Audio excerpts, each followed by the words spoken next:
Vieles ist offensichtlich. Manches noch ein Geheimnis. Das Wasser in Pegnitz. Für Stadtheimatpfleger Helmut Strobel ein Pfund, mit dem das Städtchen noch viel mehr wuchern könnte. Und der Pegnitzquellen ist immer schön. Seit mehr als 20 Jahren zeigt er als ehrenamtlicher Gästeführer auch den Ursprung der Pegnitz, die Quelle. Und da kommt es jedes Jahr vor, bei jeder Führung, dass einer sagen da, jetzt wohnen wir schon 30 Jahre in Pegnitz, aber an der Pegnitzquelle waren wir noch nie. Ab hier hat der mittelfränkische Fluss rund 120 Kilometer vor sich, bevor er in Fürth zur Regnitz wird. Bildbände, Gedichte und Lieder sind der Pegnitz gewidmet. Das ist aus dem Dialekt raus, über Jahrhunderte entwickelt. Und wir Pegnitzer sagen Pegnitz.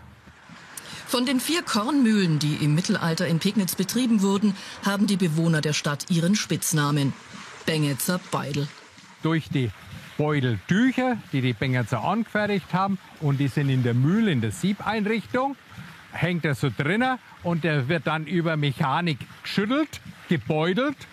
Dann fällt da das Mehl raus, die Leinweber von Pegnitz, und darauf spezialisiert auf das Weben der Beuteltücher.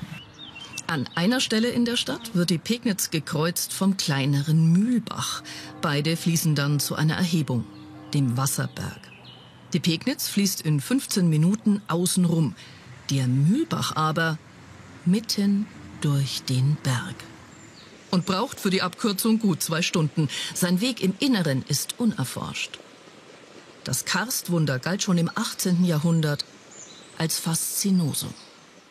Der Markgraf ist gekommen und hat sich das angeschaut, und dann hat er Enten reingetrieben. Aber von den Enten ist keiner mehr gekommen, ist nichts mehr rausgekommen, sind stecken geblieben drinnen. Und dann haben sie Erbsen rein, und Erbsen sind dann rausgekommen. Und dann haben sie gewusst, dass das Wasser, das üben reingeht, auch da rausgeht.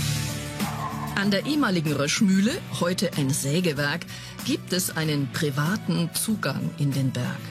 Auf geht's. Da muss man sich rumdrehen und rückwärts reingehen. Man muss so verrückt sein und Mut haben und vom Dreck keine Angst. Wo sich einst 2 Wasserräder drehten, ist heute ein Biotop für Höhlenspinnen.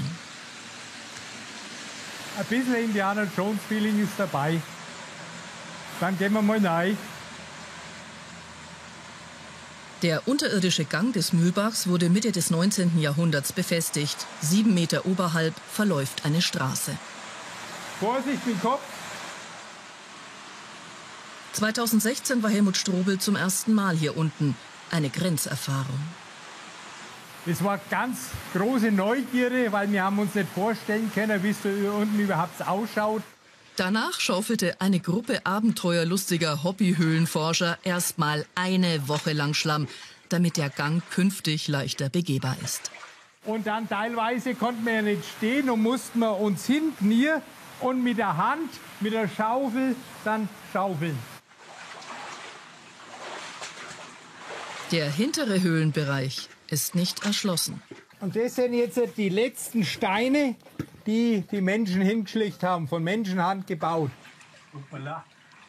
Der Mühlbach löst das Gestein auf und spült es aus. Es wird nicht nur horizontal ausgewaschen, sondern auch vertikal. Tropft das Wasser runter. Und da geht's dann, ab da geht's dann durch den Berg durch. Da können wir nicht mehr rein. Die Löcher werden immer kleiner, die Bäuche werden immer größer, und so kommen wir nicht weiter. Das Erkunden der unterirdischen Wasserwelt lässt Helmut Strobel nicht los. Er träumt den Traum von Erlebnisführungen. Dass Spezialführungen daher stattfinden, um einmal die Leute zu zeigen, was im Untergrund von Pegnitz los ist, wie der Untergrund von Pegnitz ausschaut überhaupt. So hofft Stadtheimatpfleger Helmut Strobel, dass seine Heimatstadt noch irgendwann überregional bekannt werden könnte. Mit dem Weg des Wassers